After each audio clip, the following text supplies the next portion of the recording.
दैनिक current affairs की इस कक्षा में एक बार फिर से आप सबका स्वागत है। और 2 दिन से आपको करंट अफेयर्स नहीं मिला था, तो आज से आपकी ये चर्चा पुनः प्रारंभ होगी, क्योंकि थोड़ा सा स्वास्थ्य ठीक नहीं था, इस वजह से आपके बीच उपस्थित नहीं हो पाया था। लेकिन करंट अफेयर्स के जो महत्वपूर्ण प्रश्न थे, विशेषकर शनिवार, रविवार और सोमवार, उनका संकलन आज मैं आपके लिए लेकर आया हूं।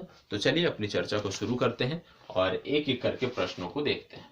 यहाँ पे बोला जा रहा है, क्योंकि आप जानते हो नोबेल पुरस्कारों की घोषणा हो चुकी है और नोबेल पुरस्कार सभी दिए जा चुके हैं। इनसे संदर्भित एक वीडियो जल्द ही आपको मिलेगा। यहाँ पे बोला जा रहा है, अर्थशास्त्र के लिए वर्ष 2021 का नोबेल पुरस्कार किसे दिया गया। अर्थशास्त्र के लिए वर्ष 2021 का नोबेल पुरस्कार किसे दिया गया, आपको बताना है। यहाँ पे 4 विकल्प दिए हुए हैं। पहला कह रहा है डेविड कार्ड, दूसरा कह रहा है जोशुआ डी एंग्रिस्ट, तीसरा कह रहा है गुइडो डब्ल्यू इम्बेंस और उपरोक्त सभी। इनमें से कौन सा सही है आपको बताना है। और लगातार प्रत्येक कक्षा में पिछले 3 दिनों से आप नोबेल पुरस्कारों की बात सुनते आ रहे हैं, नोबेल पुरस्कारों की चर्चा सुनते आ रहे हैं, तो बहुत ही सामान्य सा प्रश्न है, कृपया जवाब दीजिए।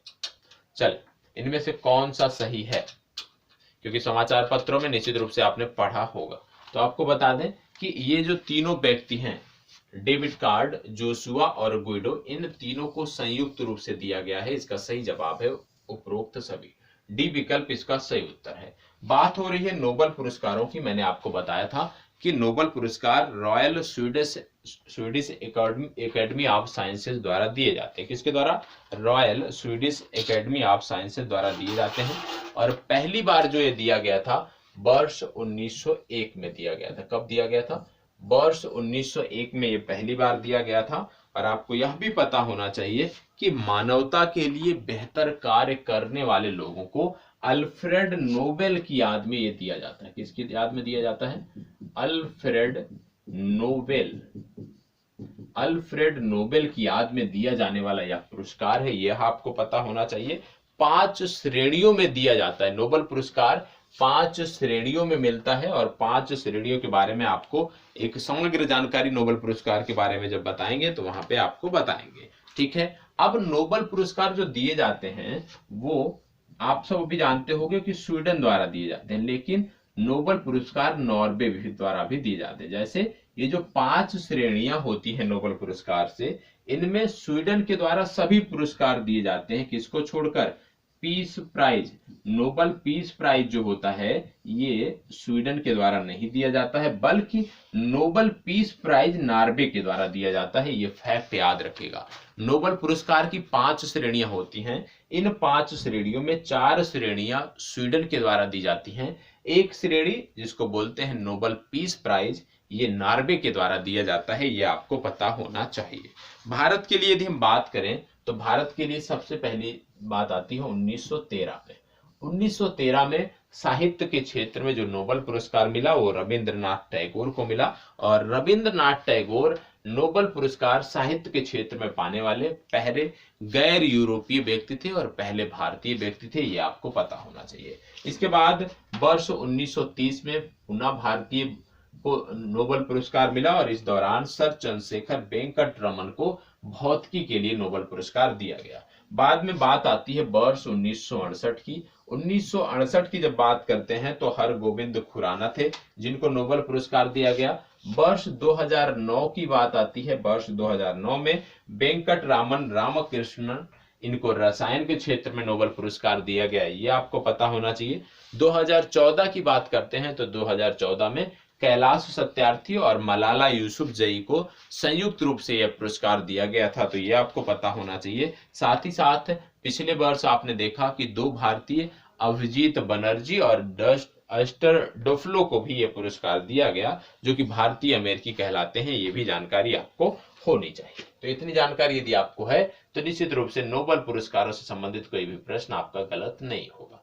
इसको बताओ, हाल ही में किस राज्य में ई वोटिंग ऐप के जरिए 20 अक्टूबर को डमी वोट डाले जाएंगे। मतलब यह जो राज्य है, प्रश्न ना समझ में आ रहा हो तो आपको बता दें, ये जो राज्य है ये डमी वोटिंग मतलब क्या है कि मोबाइल ऐप के माध्यम से पहली बार वोटिंग का परीक्षण किया जा रहा है कि जो सुदूर क्षेत्र है, कोविड के चलते जो लोग नहीं आ सकते हैं या कोविड संक्रमण के दृष्टिगत या दृष्टिकोण के से यदि हम देखें तो उचित नहीं है भीड़ भाड़ वाले क्षेत्रों में यदि हम कहें वोटिंग कराना, या जो मतदान केंद्र होता है वहां पे सोशल डिस्टेंसिंग जो है हम पालन नहीं करा पाते हैं। तो उसको ध्यान में रखते हुए ई वोटिंग ऐप 20 अक्टूबर को डमी वोट डाले जाएंगे। तो यही बात की जा रही है कि किस राज्य में पहली बार एक प्रकार से परीक्षण हो रहा है इसका, और इसी के लिए डमी वोटिंग की व्यवस्था की गई है। तो वो राज्य कौन सा है आपको बताना है। तो चलिए, 4 विकल्प आपके दिए हुए हैं, इन चारों विकल्पों में से आपको अपने उत्तर का चुनाव करना है। चले बताएं इनमें से कौन सा राज्य है। चले, कौन सा राज्य इनमें से है आपको बताना है। 4 विकल्प दिए हुए हैं, इन चारों में से कौन सा है। तेलंगाना, तमिलनाडु, आंध्र प्रदेश या कर्नाटक। आपको बता दें इसका सही उत्तर है तेलंगाना। ये व्यवस्था शुरू की गई है, मोबाइल ऐप के माध्यम से वोटिंग की व्यवस्था शुरू की गई है। कहां पर? तेलंगाना में। तेलंगाना की यदि हम बात करें तो तमिल साई सौंदरराजन, तमिल साई सौंदरराजन यहाँ की राज्यपाल हैं, और के चंद्रशेखर राव यहाँ के मुख्यमंत्री हैं। ये आपको पता होना चाहिए। इसके साथ साथ क्योंकि बात हो रही है, वोटिंग की बात हो रही है, तो आपको पता होना चाहिए इलेक्शन कमीशन ऑफ इंडिया के बारे में। इलेक्शन कमीशन ऑफ इंडिया की यदि हम बात करें, भारत निर्वाचन आयोग की बात करें, तो 25 जनवरी 1950 को इसकी स्थापना हुई थी। न्यू दिल्ली, नई दिल्ली में इसका हेडक्वार्टर है। सुकुमार सेन, ये नाम आपको याद रखना है, ये पहले हमारे निर्वाचन आयुक्त थे, मुख्य निर्वाचन आयुक्त। वर्तमान समय में सुशील चंद्रा हमारे मुख्य निर्वाचन आयुक्त हैं, ये आपको पता होना चाहिए। और आपको बता दें कि भारत निर्वाचन आयोग जो है, इसका काम लोकसभा, राज्यसभा, राज्य विधानसभा, राष्ट्रपति और उपराष्ट्रपति के चुनाव को संपन्न कराने की जिम्मेदारी इसके ऊपर होती है। भारतीय संविधान के आर्टिकल 324 से लेकर आर्टिकल 329 में इसके कार्यों के बारे में, इसकी स्थापना के बारे में, इसके कार्यकाल के बारे में, इनकी पात्रताओं के बारे में बात की गई है। ठीक है, चलिए बढ़ते हैं आगे। अंतरराष्ट्रीय बालिका दिवस कब मनाया जाता है? चलिए बताएं, अंतरराष्ट्रीय बालिका दिवस कब मनाया जाता है? अच्छा प्रश्न है। अंतरराष्ट्रीय बालिका दिवस कब मनाया जाता है? अंतरराष्ट्रीय बालिका दिवस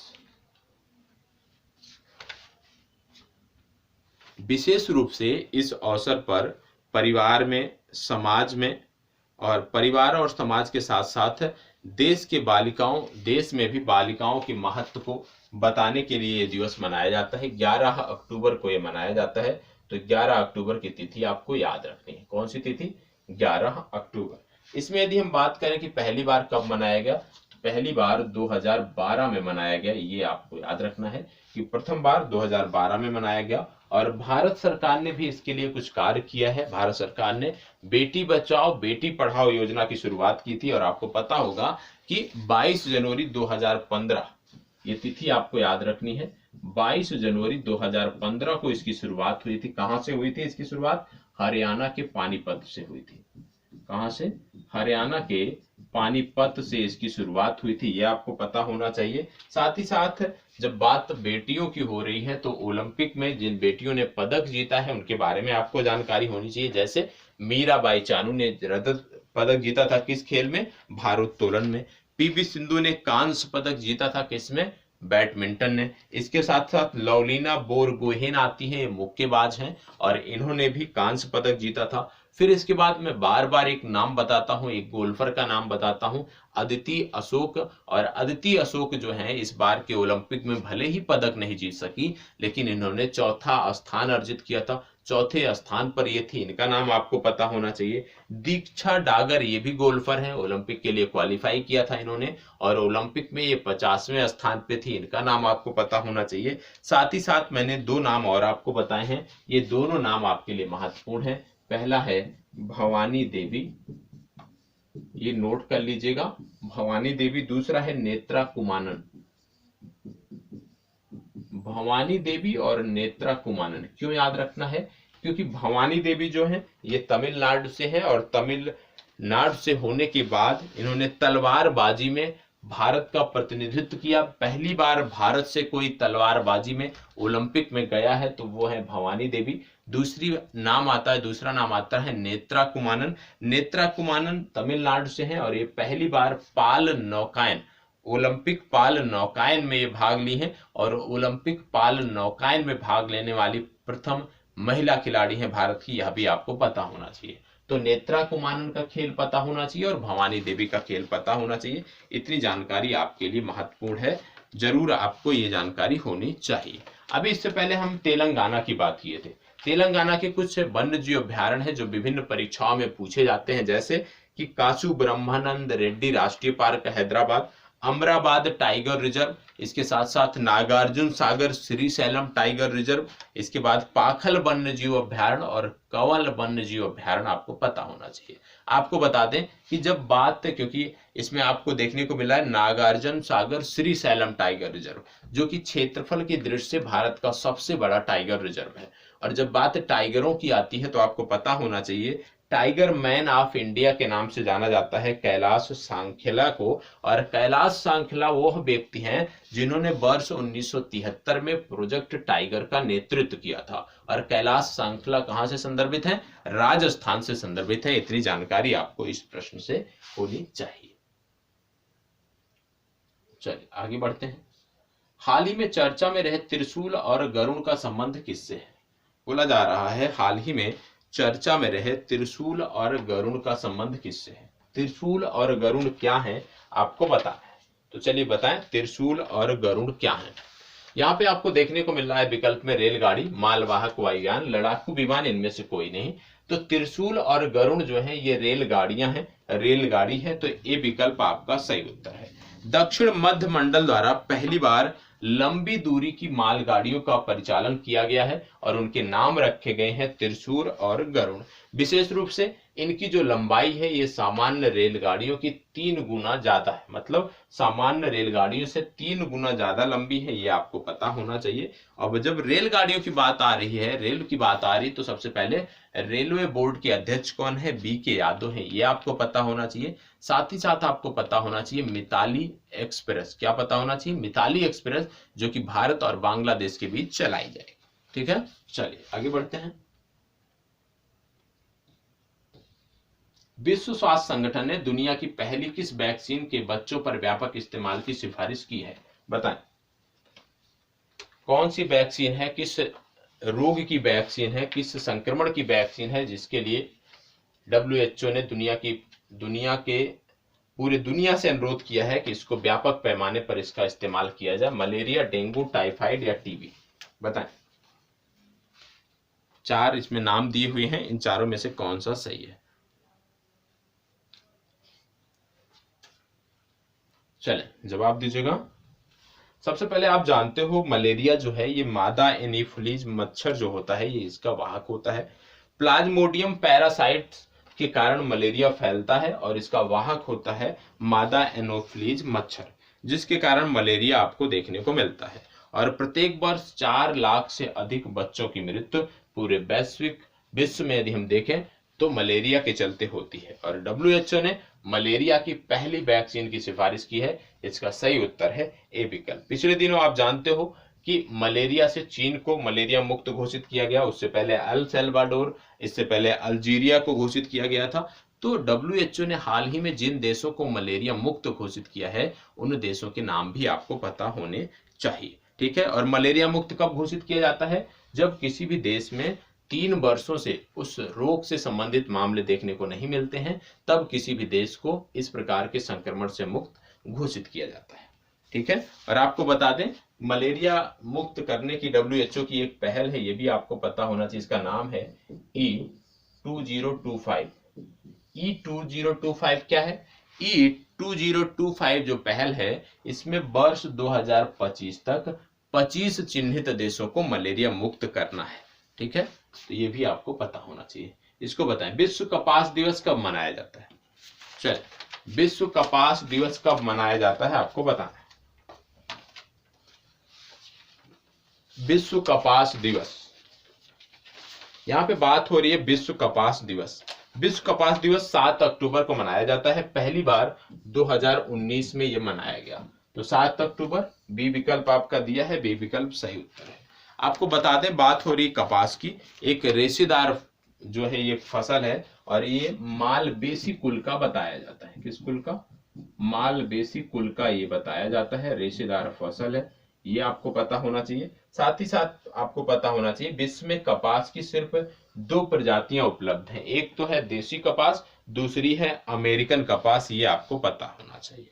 ठीक है। और भारत में यदि हम देखें तो भारत के कपास उत्पादन वाले कुल क्षेत्र के लगभग 29% क्षेत्र हैं जहां पर आपको देखने को मिलता है कि देसी कपास उगाई जाती है और भारत के ज्यादातर क्षेत्रों में अमेरिकन कपास उगाई जाती है, यह भी आपको पता होना चाहिए।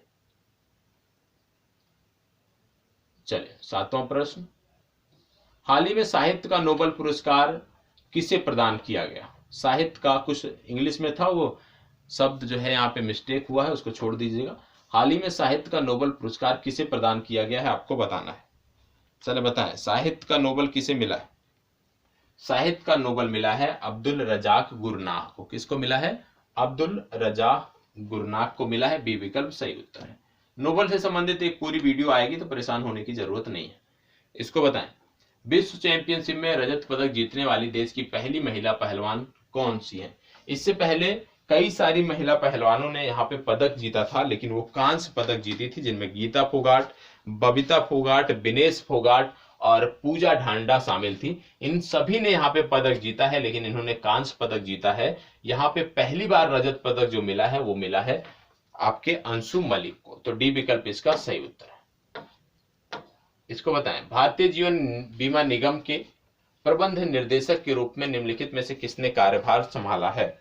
प्रबंध निर्देशक के रूप में किसने कार्यभार संभाला है, आपको बताना है। चले बताएं, प्रबंध निर्देशक के रूप में किसने कार्यभार संभाला है?